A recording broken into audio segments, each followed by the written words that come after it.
你方才说是我哥哥让你来接我的。是。那我哥哥呢？他说接我进京享福，这里有大宅子，有漂亮衣服，还有胭脂水粉等着我。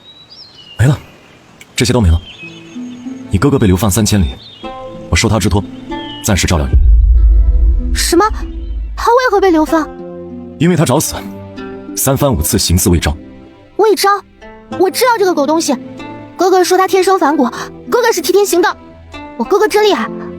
这位好看的哥哥，哥哥将我托付于你，想来你也是他最好的朋友。你尊姓大名？姓魏，名昭。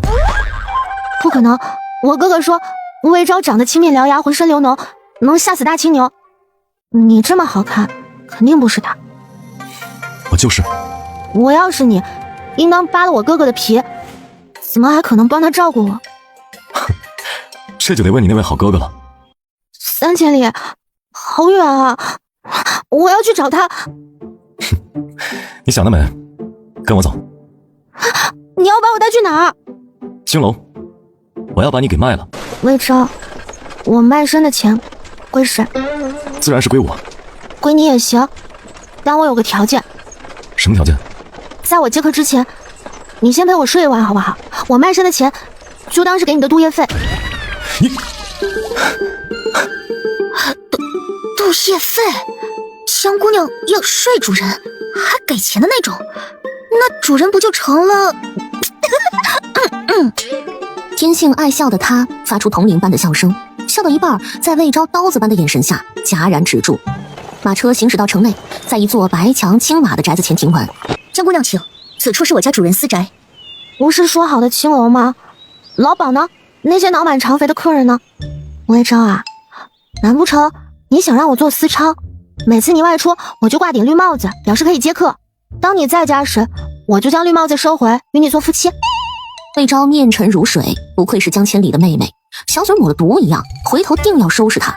魏昭，不要直呼我的名讳。好吧，魏昭。你哥哥江千里实在不是个东西，我猜他流放途中不会老实，所以将你接来。他若犯事，我便折磨你。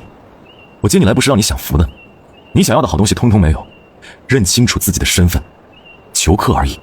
魏昭，你还搞连坐？哼，我就搞连坐。如果你哥哥老实些，我就不动你。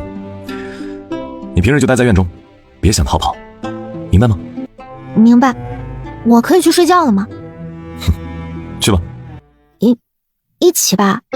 你陪我睡，我给你脱衣服。朱贤捂脸，魏昭忽然起身，揪起他的衣领，本想将人扔出去，哪知撕拉一声，衣领断开。魏昭，我是你煮熟的鸭子，你还怕我跑了不成？到了晚上，我任你为所欲为，但你别毁我衣服啊！总共就2套。公子，香姑娘的衣服又旧又薄，经不起你拉手，经不起拉扯。赔我衣服！哥哥，你在哪里？你从梧州来，那里盛产丝绸锦缎，你为何还要穿粗衣？我在乡下养了有10只芦花鸡，5只鸭子，2只大白鹅，养了大半年，被官差抓走，连个蛋都没给我留。我没力气种田，只能挖野菜吃，后山的野菜都快被我挖光了。你说这是为何？我天生爱吃野菜吗？你还要养鸡挖野菜？江千里俸禄不少，他没给你钱用？给了一点，可我还要接济瞎眼的老舅公，不够花。江千里这个废物，连妹妹都养不起。你别这么说，我哥哥做官前日子还过得过去，他长得英武俊俏，有富贵夫人图他身子，他便半夜陪宿，换我日日好食。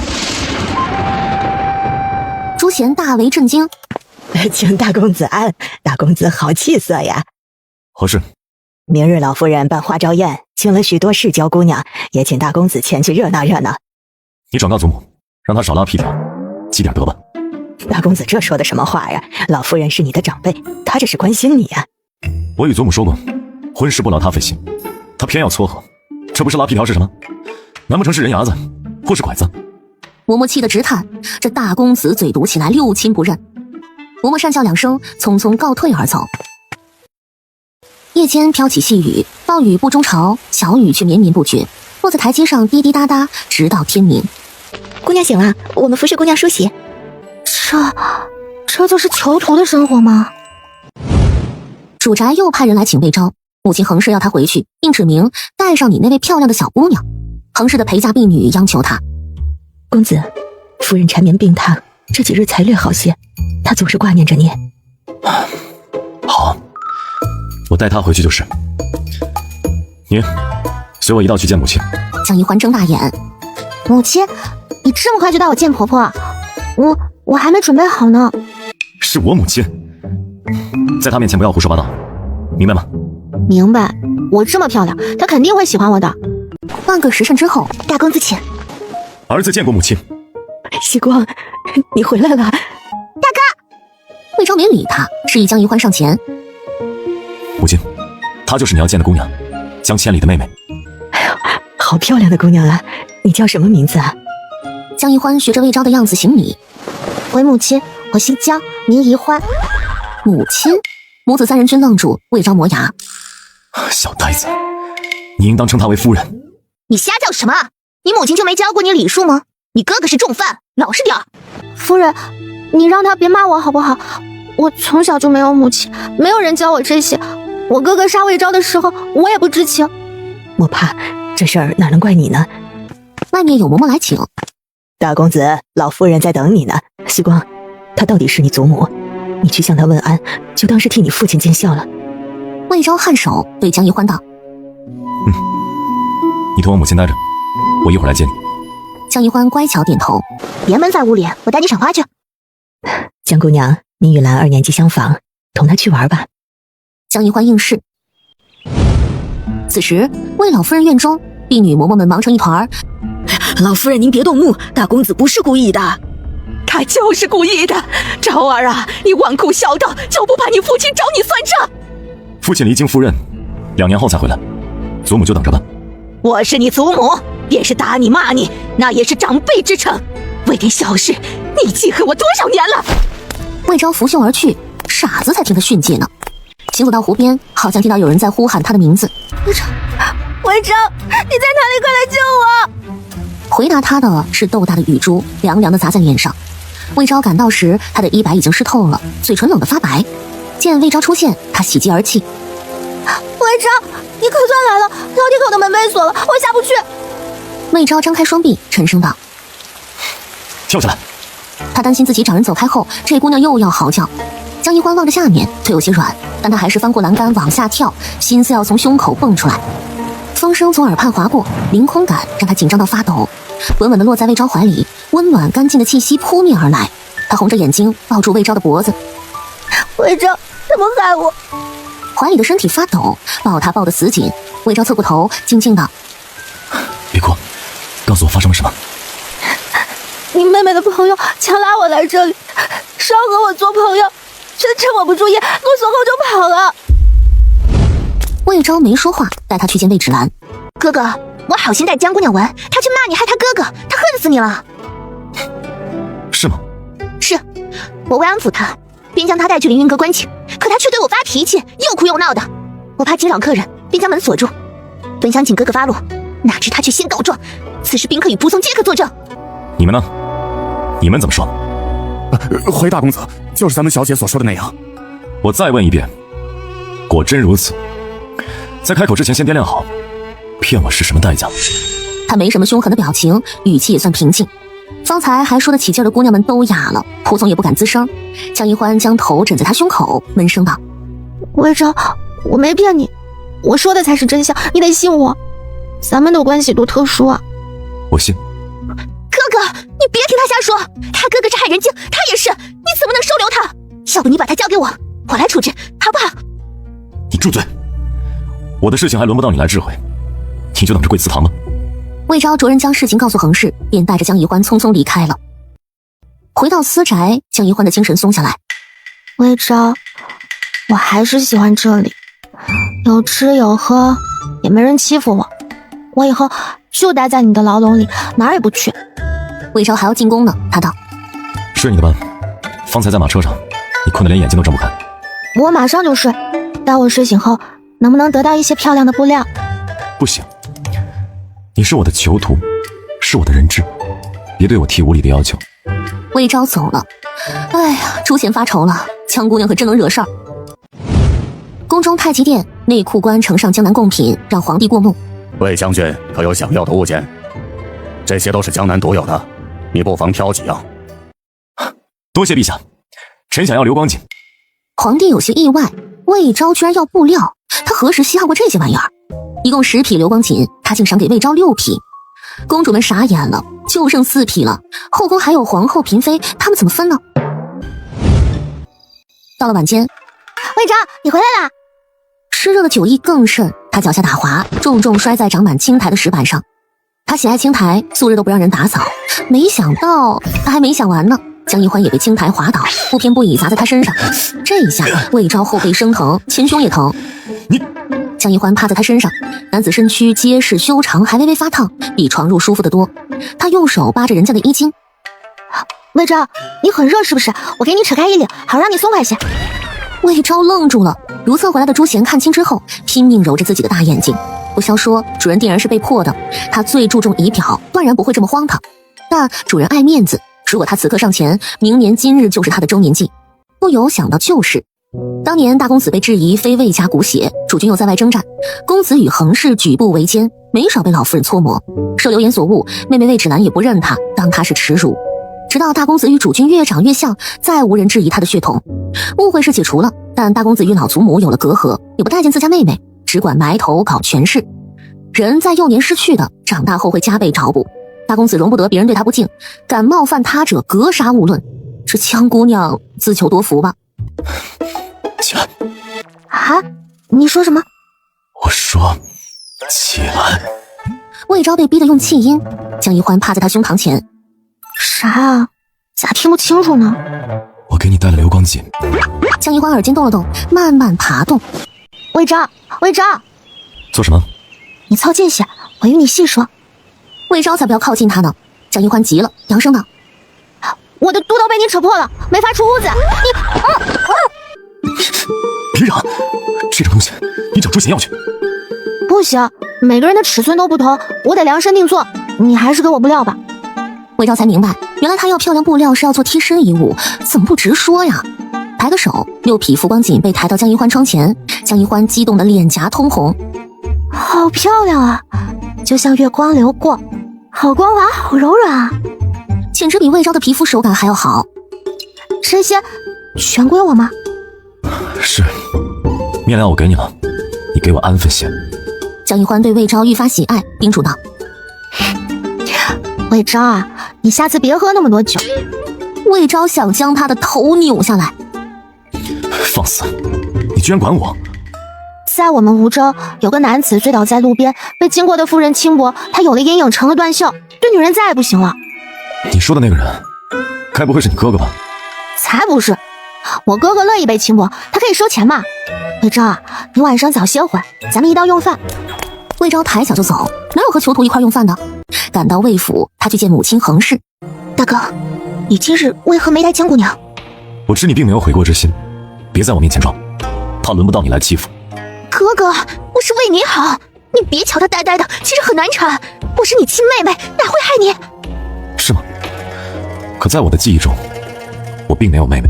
次日尚在迷糊间，就有人上门来看他。你来做什么？咱们不是恩怨两清了吗？我奉母亲之命接你去魏府住。那日的事情，哥哥与母亲骂过我，还罚过我跪，你满意了吗？我不去，我不喜欢你，你也不喜欢我。主人令我守好江姑娘，并未说让她回魏府。僵持间，魏昭回来了，他身姿挺拔，如松如竹，就是眉宇间有点困意。一欢，你出来。江一欢与魏芷兰争相而出。哥哥，我来看你。魏昭，你那害人精妹妹跑来咱们家了。魏昭嘴角抽了抽，视线落在他披散的乌发上。我要陪太子去京郊东山住几日，朱贤留下照看你。不行，我是你的囚徒，你得盯紧我。你没事就在家缝衣服玩，那么多流光锦还不够你折腾。我带着流光锦和你一道去。再闹，我就把你关在屋里。好吧，我听你的。魏昭嗯一声，有些满意他的识相，顺手抚了抚他光滑的头发。此番情形落在魏芷兰眼里，更加不是滋味。问大公子安，老奴奉夫人之命来接江姑娘，正好你外出，将姑娘交给夫人，你尽管放心。你愿意同我母亲住吗？愿意。你母亲好，但我怕你妹妹。好，淑贤，给一欢收拾东西，把她送到母亲身边。是，主人。你刚从乡下来，不懂规矩。老夫人，魏昭让我跟着他母亲，我是他的人，谁也不能安排我去别处。魏老夫人胸口起伏，小姑娘呆愣愣的，为何说话总能气死个人呢？罢了，你还是同恒氏住昭月堂吧。好的，老夫人，我会常来探望老夫人。见他还算乖巧，魏老夫人气儿消了点儿，傻点也好，容易哄住。江一欢同恒氏回到院中，恒氏才道：一欢，你今天把老夫人气得不轻呢。话虽然是这么说，他嘴边却带有笑意。鲜少见婆母如此憋屈，也是开了眼界。江一欢正色道：夫人你错了，老夫人非常喜欢我，她还冲我笑呢，虽然不太明显。是，她最喜欢您，我们都喜欢您。你去小睡一会儿吧。我得眯会儿。魏昭说我要多睡，才能长得像她一样高。他还没来得及去寝屋呢，女眷们就簇拥着来了。魏昭的堂妹问：哎，江姑娘，你怕不怕我大哥？他对姑娘们没耐心，要么冷着脸，要么让人家滚远点呢。不怕，他对我温柔大方。我说要布料，他就送我流光锦了，可漂亮了。什么？他给了你流光锦？能让我们看看吗？能啊，你们把我的布料抬上来。几大箱流光锦被抬上来，众人看直了眼。这有多少啊？听说今年统共才制成10匹呢。6匹，我让朱贤量过。众人驱着恒氏与魏芷兰的脸色，一下少了6匹流光锦给魏昭，他们母女一尺都没捞着。我与兰儿不缺这些，西光便全给了他。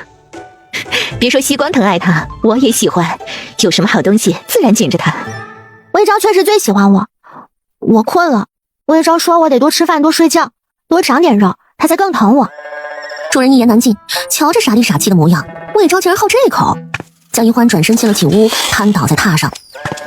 朱贤，这榻真大，魏昭和我同睡都绰绰有余。江姑娘，老夫人并不喜欢你，你别犯傻。我晓得，他凶得很，一点都不慈祥。那你还……他是老祖母，我总得顺着他吧，不然他骂我怎么办？姑娘别怕，老夫人不敢骂你，她有事要求大公子。什么事？她娘家人惹到了太子，被收押入狱，老夫人想请主人替她求情。没用的，老夫人求他没用。魏昭不补上一刀，老夫人就该念阿弥陀佛了。朱贤眼睛瞪得溜圆儿，江姑娘挺了解主人吧？3日后，魏昭何时回来？快了，就这2天。姐姐，我能不能出去玩啊？我一到京城就被魏昭给抓走了，好想出去看看。朱贤思忖一会儿，不能出院子的禁令是指在私宅，如今在魏府应当可以吧？见他松口，江一欢高兴的直蹦。吴州来的小村姑，上次是你害芷兰被骂，你哥哥是罪犯，你是狐妹子，你去回勾引魏将军，让他为你出头。才不是我的错，是你们先嘲笑我，你们还把我锁在楼上，你还掐我，掐得我手臂好疼啊！朱贤姐姐，我好害怕，我带你逃跑吧，我最会逃跑了。哼，有我在，你跑什么跑？那你帮我按住他，我掐回来。转变有这么快吗？裴念芳一听，哪里肯依？小狐狸精，你敢对我动手试试？我哥哥是刑部侍郎，我要把你们送进刑部大牢。你要送谁进刑部大牢？魏昭，我们好久没见了，我没有一日不再想你。你快瞧瞧，我是不是更漂亮了？魏昭嘴角微不可察的抽了抽。你这是又跟人闹上了？没吃亏吧？没有，我没吃亏。魏昭你最好了，朱贤也很好，但裴姑娘想把我送进大牢。哥哥，这次是他先对裴姑娘动的手。是裴姑娘先惹事的，她一见到我就说我是狐妹子，说我勾引你，我才叫朱贤按住她。魏将军，我在同他开玩笑，他却和你的手下殴打我，你得为我做主啊！哼，他允许你对他开玩笑了吗？你见他笑了吗？这般难听的话，你为何不说给自己听？是的，就是这个道理，我嘴笨，说不大清楚，还得是你。裴念芳想哭了，你还嘴笨，你太能说了。好了，念芳，别哭了。你瞧，他们才是朋友，我以后不同你妹妹玩了。你母亲倒挺好。你没惹我母亲生气吧？没有，你母亲和你祖母都喜欢我，他们抢着要照顾我，但我听你的，就待在你母亲身边。哼，还算懂事。上车，走吧。为何你能骑高头大马，我就要坐车？因为我会骑马，你会吗？我不会，但你可以带我呀，我又不占地方。他使出吃奶的劲儿，死死拉住缰绳。梁健等一干属下都在偷笑。魏昭不想丢人现眼，将他拉上来。满意了？我满意了。江一欢坐在马上，觉得自己威风凛凛。杨柳岸，千灯灿灿，流水漫，摇曳着梦的船。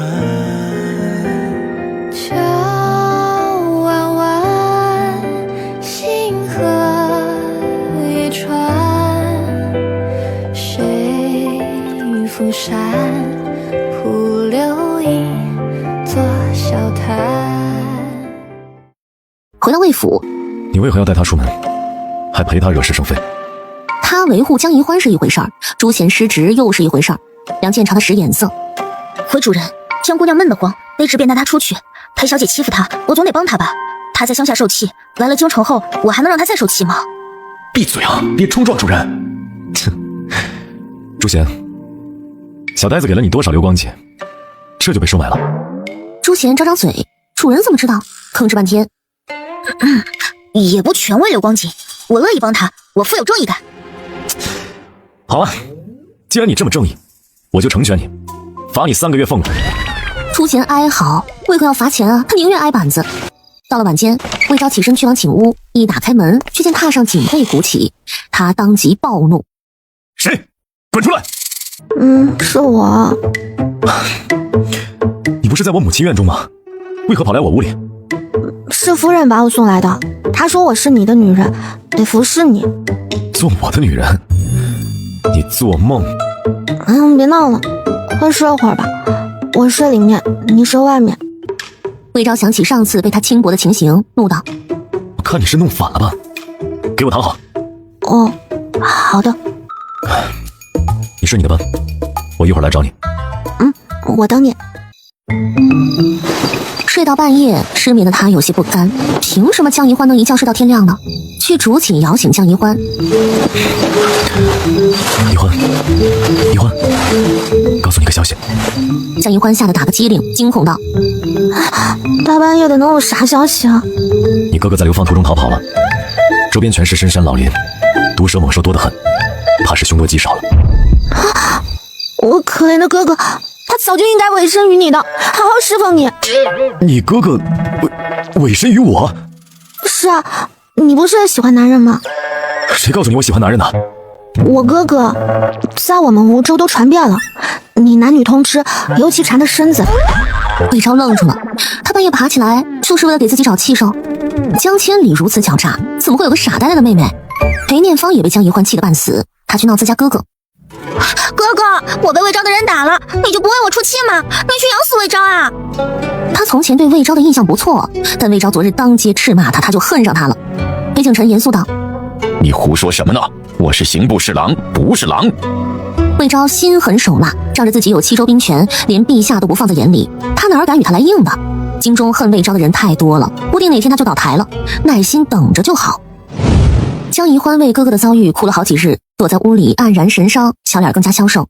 擦干眼泪之后，他去拖拉偏房里的魏昭。魏昭啊，你和我一块睡，榻上能睡好几个人呢。我睡中间，你和朱贤睡我左右。想得美！你倒是提醒我了，咱们换回来住。一个囚徒占了他的主寝，他却睡在小偏房，简直是倒反天罡，成何体统？让朱贤把江宜欢的东西搬到偏房，重新拿回自己的主寝。板起脸道：你老实待在院中，我有事要外出。魏昭，你别那么凶嘛！你要去哪里？别问我去哪儿，你管不着，你就是个囚徒。他走后，魏芷如才敢溜进来。宜欢，我带你出去玩吧，咱不叫芷兰，省得他欺负你。江宜欢对他印象尚可。好啊，你请我吃饭行不行？回头我找魏昭拿钱给你。魏芷如热情道：不用，我请你吃，赶紧出门吧。朱贤也不拦着，他欠了一屁股债，又被扣了俸禄，索性破罐子破摔，就由着江宜欢高兴吧。好巧啊，芷如，咱们今日既碰上了，就一道用饭吧。魏芷如不好服他面子，也就同意了。宜欢，你想吃什么啊？他点的我都喜欢。伙计，你去传菜。伙计慢着，我们再要2壶梨花雪。蓉蓉，你还会喝酒？还还有人呢。哥哥，妹妹，我在这里，魏姑娘请客，你们都来啊！芷如啊，我还有2位妹妹与哥哥呢，人多多热闹啊。这可不行，男女有别，我们怎么能和外人一块用饭呢？哟，我差点忘了，那我让哥哥去隔壁间。魏芷如翻个白眼儿，没见蹭饭还带妹妹的。菜上来之后，江一欢吸吸鼻子，好香啊，是正宗的江南菜。姐姐，你吃。携起满满一碗菜递给朱贤，朱贤受宠若惊。多谢姑娘。江姑娘，你不能惯着下人，她如果也吃，芷如就要多破费了。你说的对，便宜占多了会遭雷劈的，但我不怕，你怕不怕？江姑娘真爱说笑。吃饱之后，她用帕子擦嘴，等着魏芷如结账。什么呀？除了你们3姐妹，我还要请你哥哥呀！芷如，我们这屋花费20两，你出一半，也就10两，另一桌的酒菜钱与你没有半文钱关系。魏芷如冷着脸，让婢女付了10两银子，拉着江一欢就走。江一欢不忘对伙计道：“我们的钱付了，剩下的归他们。他们若敢赖账，你就报官，我给你作证。”芷如，你别听他的，他就是个大傻子。哼，他不傻，我请你们全家用饭才傻。走到马车前时，傅希荣追过来：“芷如，等等，方才是我不对，我向你道歉。”江一欢一回头，见傅希荣与铁塔般的男子站在面前。哪个欺负我妹妹啊？啊，快站出来！是他，就是他挑拨我与芷如。傅希荣指使江一欢，朱贤心惊，傅家大哥强壮无比，他武艺虽好，但在绝对的力量面前并没有胜算。朱贤恼了，飞脚踢过去，但傅家大哥力气太大了，没什么用。你们欺负人，让你多管闲事。京中不比乡下，今日就给你长长教训。江一欢眸光幽暗，抱住他的脖子咬死。我受够了！又拔下簪子，用力抵在傅希荣脖子上。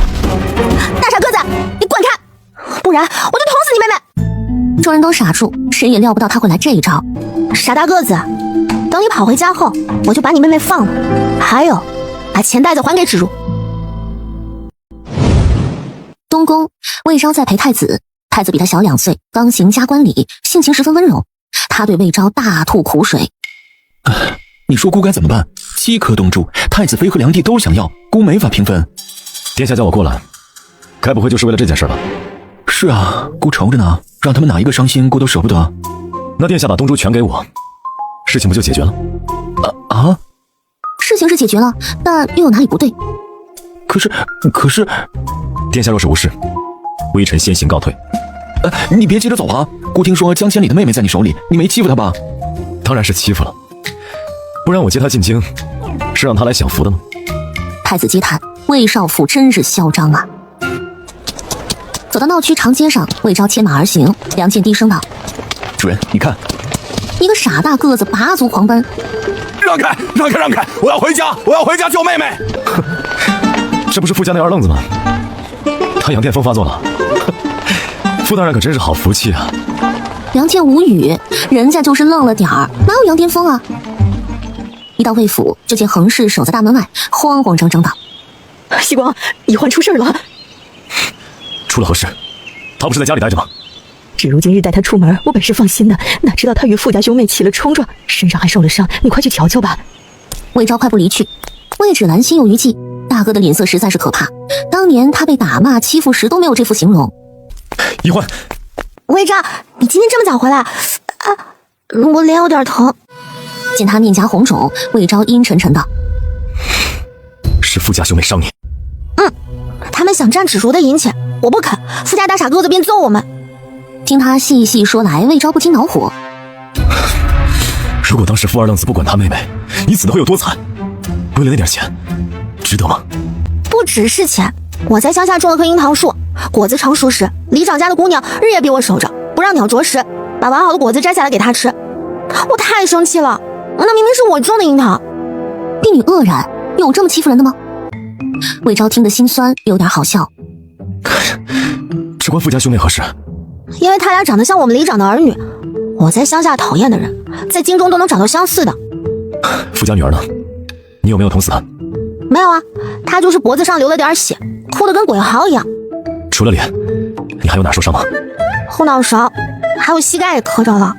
你看，他将裤腿拉上去，魏昭本想避开，又暗骂他有什么不能看的，匆匆扫过一眼，膝盖处青青紫紫，印在雪白的肌肤上格外醒目。你受委屈了。明日我带你去报官。报官有用吗？我们梧州县衙的官差只会偷鸡摸狗，从来不会为民做事，天下乌鸦一般黑。我亲自报官，你说有用吗？江宜欢愣了愣，给他鼓掌。你肯定行，在我们梧州，大青牛听到你的名字都不敢吃草了。魏昭磨磨牙，这是在夸他吗？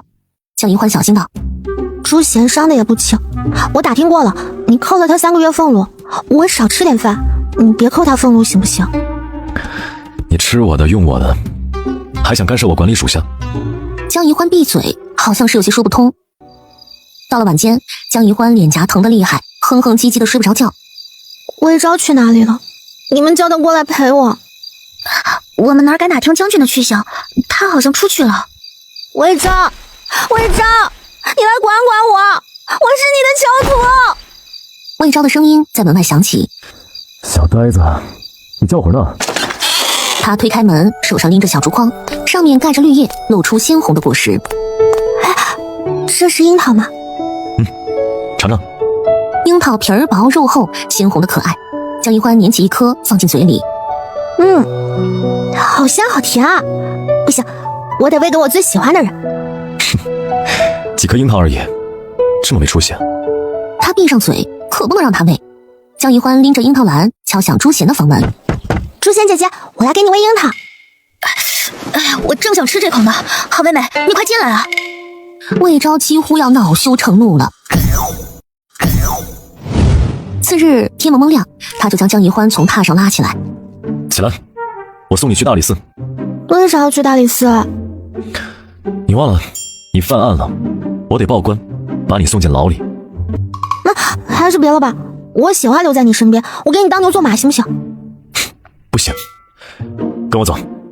魏昭让婢女给他穿上衣服，强行带他上马车。赵府城，我来报官了。报官？哎呀，魏将军、魏侯、魏国相、魏少妇，你要告谁？我要状告裴家女儿以及傅家兄妹，他们寻衅滋事，公然殴打我府上的人。什么？他就是受害者，让他与你细说吧。大堂门口高高悬挂着代表正义的谢志神兽，江宜欢的委屈全部都涌上来，把裴念芳与傅家兄妹是如何欺负他的原原本本的说来。赵青天，我终于见到活的青天了。与你相比，我以前见到的官员都是僵尸，请大人为我做主。你好好哭吧，别再说话。江宜欢眼泪在打转，魏昭也抬眸，阴沉沉的。你在说什么？不，我是说江姑娘，你别哭了，你哭得我怪不落忍的。我是守法之人，遭遇不公后，首先想到你们大理寺，可别让我失望了。赵志杰在心中问候魏昭祖宗10000遍。回去的路上，江宜欢捧着脸。魏昭，昨天的樱桃哪里买的？我还要。东宫，今年最早成熟的一批果子，别人献给太子的。他昨日听江宜欢提及樱桃，便去找太子要，太子也就一筐，可怜巴巴的被他给弄走。那还能再要点吗？不能，你最喜欢的人太能吃了，我养不起。昨日朱贤忘乎所以，把大半筐樱桃吃光了，江宜欢都没吃到多少。江宜欢从怀里摸出流光锦手帕，里面裹着几颗又大又圆的樱桃。没想到吧，我还藏了几颗呢。哼，你还知道给自己留几颗呀？倒也没傻透。很好吃的，你也尝尝。江宜欢捻起一颗樱桃递到他嘴边。真不吃吗？这几颗是这一筐里最好的，我特意给你留的。你怎么不全给朱贤啊？朱贤为我受伤，得让他多吃点，但是最大最红的我得给你留着，最好的东西我都给你。你要是不吃，我就自己吃了。魏昭迅速捏住他的手腕，牙齿轻触间，鲜美的果味弥漫口腔，酸中带着丝丝甜意。从来没有人将最好的东西留给他过。父母孝敬，将最好的东西留给长辈。后来有了妹妹，最好的东西要留给妹妹。他想要的，从来只能自己去争去抢，没有人会给他留。魏昭忙碌到深夜才回来，他有些发愁。白日接到消息，江千里流放途中逃至深山老林，里面全是毒蛇猛兽，与他前几日骗江宜欢的一样。如果江千里真的死了，江宜欢会不会哭死啊？门缝里掉出一张纸，上面歪歪斜斜写着他和江宜欢的名字。不消说，肯定是江宜欢写的。端详半天，还挺丑的。梁健低声道：“将军，晚上看字伤眼，你还是收起来吧。”你懂什么？他写的字儿大，才不伤眼呢。梁健暗道：行行行，你高兴就好，哼，怪我多嘴。魏昭抚着纸上的大字，原来江宜欢是这3个字啊，他还以为宜是相宜的宜呢。晨间，江宜欢睁开眼，婢女唤他：江姑娘，将军请你过去用早食。江宜欢欣喜不已，来京城这么久，魏昭还是第一次同他用饭。魏昭今日格外温柔，给他盛碗碧梗米粥，问道：昨夜睡得好吗？他趁机摸上魏昭修长如玉的手指，贼兮兮道：我睡得很好，你呢？我睡得也好。魏昭抽回手，怎么像是被占了便宜？其实他动不动就惊醒，生怕被仇家刺杀，不敢睡得太死。江宜欢却道：你眼睛里有红血丝，发生了什么事情？我觉得很累，想辞官离京，躲去深山老林里喂野兽。你要不要和我同去？吴魏昭，不是我说你，你树敌太多，要是没了官职，还没等走到深山老林呢，你就会被仇家砍成肉泥的，我都没法给你收尸。实在不行，你就起兵造反，谁的鸟气都不受。魏昭一阵无语，见他承受能力这么强，放心大胆把江千里的事情告诉他。这次是真的，我没骗你，你哥哥真的可能会死。我可怜的哥哥，魏昭，你为什么要骗我？我还得哭2次。他难过的吃不下饭，推碗含泪离开饭桌，五彩斑斓的衣服都黯然失色。魏昭十分后悔，要你多嘴，要你多嘴。江千里死就死了，一直瞒着他不好吗？回到寝屋的江宜欢哭得天崩地裂，肩膀一抽一抽的。朱贤，傅家兄妹呢？他们就不来给我道歉送银子，只有银子才能缓解我的痛苦。放心，跑不了的，主人是属王八的，咬死不会饶过他们。江宜欢在屋里哭得起劲时，魏老夫人唤他过去。他娘家侄孙还在大牢里，5日后就要行刑。娘家弟媳妇差点哭晕，跪下来求他帮忙，不然就死给他看。魏老夫人没了办法，只能走江宜欢的路子。他扯出笑容：宜欢啊，我待你不错吧？老夫人待我极好，不用我5更天请安，也不用我沾着侍奉用饭。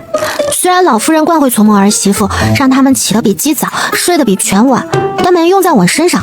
老夫人是真心喜欢我。魏老夫人和众儿媳们听了这话，都僵在原地。你个小姑娘，这些话是从哪儿听来的？是不是横氏他们说的？一群乱嚼舌根的东西！原来你们平时对我那么大意见。还是冤枉呀，母亲！老夫人别误会，这些是我自己瞧见的，与他们无关。你诚心气我吗？别仗着赵二宠你就无法无天，我才是这个府里的主人。老夫人，你别这么大声，你别瞪着我，一点都不慈祥了呢。你真不愧是赵二的人，气死我也！老夫人消消气，生气多伤身体啊！想让我不生气也容易，你去和赵二说，让他去救他的表兄。这不可能吧？魏昭正直无私，从不徇私枉法。你还没和他说，怎么知道不可能？你让他去，他都不肯。我说他能听吗？你倒去试试啊！别叫我白疼你。好吧，那我去和他说说。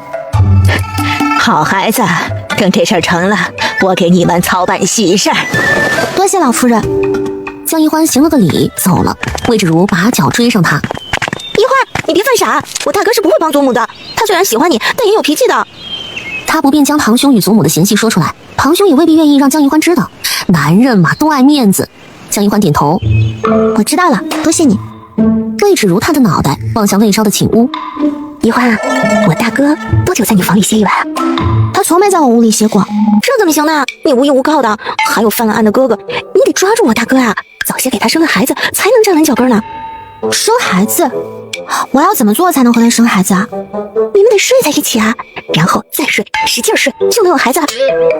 江宜欢握住他的手，郑重道：芷如，多谢你，你才是我真正的朋友。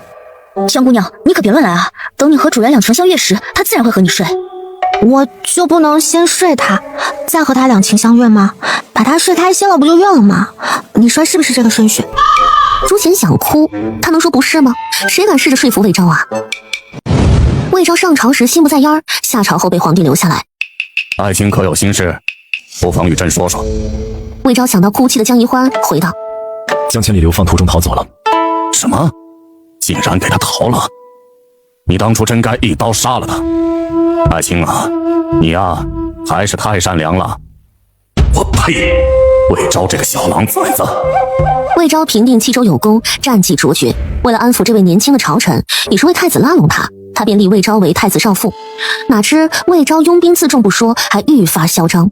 江一欢在家里等了2日，未见魏昭踪影，急了。魏老夫人更着急，大孙子不回来怎么行呢？还有3日，他的侄孙就要被砍去双手。打听到魏昭住在东街私宅，赶紧叫来江一欢。孩子，男人多日不回来，说明他的心野了。江一欢小脸上满是惊恐，他不能没有魏昭。老夫人，我要怎么办？你这么漂亮，他哪舍得不要？我来给你打扮，你去找他。魏老夫人虽然刻薄，但穿衣打扮的眼光不错，让魏芷兰献出她新裁好的夏衣，又拿出压箱底的首饰，亲自给江一欢打扮搭配。众人对着江一欢惊叹：这么漂亮！他底子好，就是不该穿那些花花绿绿的衣服，扰乱了他的好颜色。老太婆，你懂个屁！江一欢抬抬手腕上的南珠玛瑙。老夫人，我原本以为你很抠门呢。快走吧，别叫其他女子钻空子。朱贤义不容辞，带着江一欢前去。东宅管事给他们开门，笑道：朱玄姑娘，你怎么来了？主人在后院处理事情。这位是？老伯好，我来找魏郎。魏郎？就是魏昭。管事擦擦额头上不存在的汗，他好像知道这位是谁了。姑娘请去偏厅等着，我去通传将军。不必，我直接去找他。不，姑娘你千万不能去，真不能啊，真不能啊！姑娘，魏昭。魏昭转过身，院中站着数十位男子，下身只穿薄裤，上身全裸着，露出强悍精壮的身躯，那力量感，江一欢眼睛发烫。这大白天的，你们在做什么啊？男子们惊呆了，将军院中怎么会有女子？他不是不近女色吗？你们发什么愣？还不快把衣服穿上！男子们手忙脚乱地穿上衣服，被漂亮姑娘看了身子，他们也怪不好意思的。你怎么闯进来了？你还好意思问？你连家都不回，我从早等到晚，再从夜里等到天亮，他就要哭了。我不就是才2日没回吗？他其实鲜少回魏府住，也就是最近江一欢在魏府，他才日日回的。江一欢气鼓鼓道：2日，那也很久了。底下中副将插嘴：姑娘说的在理，将军得多回去瞧他，他才多大呀？你好高啊，得有9尺吧，跟夫家那个二愣子差不多高。回姑娘话，我9尺2寸。方才你们在做什么？是不是你家将军让你们脱光衣服？他厌烦了我，喜欢你们。魏昭，你没养女人，倒养起了男人，我的命好苦啊！姑娘误会了，我们是他的副将，分别从齐州过来汇报军务，许久不见，便切磋武艺，热了脱去上衣，让姑娘见笑了。真的吗？真不是魏昭想看你们身体，你们没搞断袖？魏昭谴责地看着他，中副将几乎是用吼的。没有，他哪会稀罕我们这群大老粗？他只稀罕你。对，将军最稀罕你，方才他还不耐烦呢。行，那你们把衣服都脱了，再让我瞧瞧，我方才没瞧仔细。众人憋笑瞧向魏昭，他们不介意，就是不知道将军介不介意啊。魏昭沉着脸把江一欢拎走，一路拎到内院。我跟你说过，让你别管我，你在做什么？你知不知道他们会怎么笑我？之前有副将儿女情长，他还训斥人家没出息，鄙视人家好久好久。听他声音极冷，没有一点笑意，江一欢有点慌。我就想让你陪我，见不到你我还怕。你怕什么？朱贤又跟着你胡闹，赶紧让他带你走，别耽误我办事儿。他收到消息，皇帝派了细作去他掌权的州，妄图找个理由架空他的兵权，他哪肯依呢？江一欢怕了，他不再连累朱贤，忙垂下头。我错了，我不该胡闹，你别罚朱贤，是我逼他来的，我马上就走。他眼泪在打转，魏昭无奈。你别哭啊，我又没说你什么。你好凶啊！朱贤说隔三差五就有人杀你，我怕你死在外头，你要是死了我怎么办啊？他哭得伤心，发饰也乱了，趁着柔嫩如新雪的脸颊，可怜又可爱。见他这般形容，魏昭的心像是泡过醋，酸得发涩。别哭了，过来。不过你再不过来我就……你就打我是吗？哥哥，你你在乡下被人欺负时，是不是也很伤心啊？他们再怎么欺负我，我只会生气。但你只要对我凶一点点，我就很伤心。魏昭神色怔忡，仿佛想起了什么，柔了声音：“好了，我不罚诛仙就是。你怎么换了衣服？你那五彩锦衣呢？”江宜欢将魏老夫人托他办的事情说来，魏昭神笑：“都找上江宜欢了，真是狗急跳墙啊！”你想让我帮他吗？我就是传个话，决定权在你。你不肯帮老夫人，肯定是她惹过你。以德报怨不是你的做派，也不是我的做派。我祖母没给你气受吧？江宜欢摇头，那哪能呢？横是说每次他一开口，老夫人都要心梗上半天。魏昭啊，咱们今晚一起睡好不好？这样我才踏实。江宜欢是晓得蹬鼻子上脸的，魏昭嘴角抽了抽，把他抱到床上。睡你的，我还有事。他回到正厅，召副将们过来。曹参将挤眉弄眼，笑嘻嘻道：“嘿嘿，将军何处得来美人呐？比画上仙女还好看。”江千里的妹妹，就是那个差点杀死你的江千里。什么？不可能！将军，你弄错人了吧？她与江千里哪像兄妹啊？他们哪都像，尤其是能气死人的那张嘴。我不信，绝对是你弄错了。你爱信不信。说回正事，江州怎么样？多久能拿下？不容易，江德太子对江州军民有再造之恩。自从张德太子死后，江州便与朝廷对着干，不服管理。此事明日再议吧。众人都笑了，将军是坐不住了。他们下次来是不是就能喝上喜酒了？晨间，江宜欢被魏昭从榻上拎起来。走了，我带你回去。江宜欢睡懵了，钻进他怀里。回哪儿？魏府。二人回到魏府，众人都觉得不可思议，江宜欢居然能把魏昭给弄回来。昭儿，宜欢和你说了吗？说了。魏昭给江宜欢解开快要散开的头发。那你怎么想的？你都让他去找我了，我还能让他白跑吗？你的意思是，你肯向太子求情？是。好，我总算没白疼你们。魏老夫人激动极了，她在娘家的面子保住了。江宜欢不舍道：“老夫人，你给我的衣服首饰要收回吗？”魏老夫人是想收回的，但当着魏昭的面儿，她哪能呢？你留着吧，回头我再送些于你。老夫人待我真好，我来府上这么久，你还是头一次送我东西。魏老夫人心情好，不与他计较。魏昭，我们回院子吧。好。她漆黑柔亮的头发垂至腰间，裙裾如花般绽开，与魏昭的玄色袍角纠缠在一起，看愣了众人。真是宠得很啊！直呼魏昭的名字，魏昭也不恼。魏昭没有食言，连夜去找太子，让太子对老夫人娘家侄孙网开一面。少妇怎么个开法？杖责50，罚银1000两，服徭役3年。姑当初就是这么判的，是你非要废他的双手，这事又绕回来了。先攻心，再罚身。真有你的！你表兄听到要废去双手，大小便都失禁了，在牢里整夜嚎叫。哼，胆子小成这样，还敢冲撞殿下？3日后，今日略有些热，江宜欢坐在院中缝着一件男装，朱贤给他端来燕窝。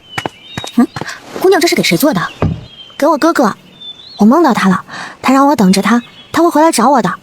江姑娘好，老夫人要姑娘准备下，明日带姑娘去王尚书家的碧螺宴。碧螺宴？碧螺又是什么？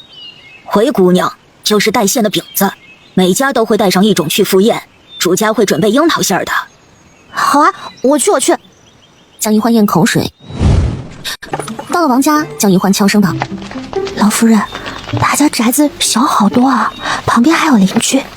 王家不能与魏家比，昭儿多能干。”王夫人迎在厅中，见到江宜欢，眼前一亮。好个标致的美人啊！这是昭儿的意中人。你带江姑娘去玩吧，别与我们这些老家伙们做了。夫人才不老，夫人就像园子里的芍药。王家姑娘抿唇一笑，领走江宜欢。姐姐，你看啊，那男的是谁？王家姑娘脸微红，低声道：“他是崔丞相家的公子，擅长作诗。”他们含笑凝望，欲说还休，像是互有情谊的璧人。王姑娘变了脸色，江宜欢疑惑道：“这不是古诗吗？我在学堂偷听过，崔公子和姑娘搞奸情时还背诗啊。”王姑娘一阵无语。对面男女察觉有人靠近，看过来。王姑娘生气了吗？我与崔公子只是在对诗，你们明年就要成亲了，可不能有误会啊。我们走，别理会他们。王姑娘，你们这么一走，可就陷我于不义了，必须得说清楚啊。王姑娘性情虽然温柔，却也有几分烈性，用力地甩开他。崔景之，你别愣着，快叫他上来啊！崔景之也想，但他动不了，腿抽筋了。徐姑娘还在拼命扑腾。救我！救我！王姑娘急得大喊，但仆从们都在宴厅侍奉，一时没人过来。江一欢也找不到朱贤，八成又去如厕了。见王姑娘快急哭了，他纵身跳进去水里，先救起徐姑娘，再救起崔公子。等朱贤赶到时，江一欢累得脸色发白，倒在岸边不起，身上披着王姑娘的外袍。宴厅的魏老夫人听说之后，差点蹦起来：老天爷呀，就不能让他消停会儿吗？暴雨滂沱中，魏昭回来了。他怎么了？发生什么事了？魏老夫人心惊不已，赶紧对他起誓原委。大夫说一欢无碍，发场汗就好了。还有，他今日吃多了，碧螺吐出来了不少，这才显得虚弱的。老夫人，碧螺的事情不必提。魏昭，我今天交到了朋友，是王家姑娘，我还救了崔公子和徐姑娘。虽然我不喜欢他们。你与他们很熟吗？为何要冒险救他们？我大江大河都游过，王家的小湖不算什么，不能看他们淹死吧？我有把握救上他们。你个呆子！他们掉湖里淹死是他们自己的命，你不能冒险。